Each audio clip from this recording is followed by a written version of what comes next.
Ano pang papalitan mo dyan? Binili kita ng tiles mong gusto, oh. Hindi ko gusto yan, ikaw may gusto niyan. Ha? Ano pang papalitan mo dyan? Pagka kasi parts ng motor, mabilis ko sa LS4 eh. Kahit walang pera, nagkakapera eh. Talaga, talaga. Ano? Pero pag hihingi yung asawa, wala. Putang ina mo.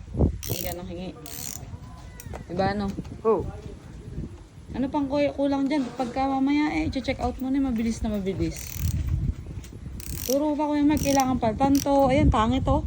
Tingnan mo, pangit din yan. Tingnan mo, itsura oh. Tingnan mo, gas.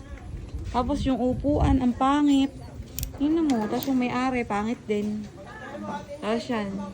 Oo nga kuya, tingnan mo kailangan ng palitan lahat talaga. Ang pangit eh. Ano pa kaya yung papalitan dito? Ano pa kaya? Kuya, kailangan ng palitan lahat, pangit eh.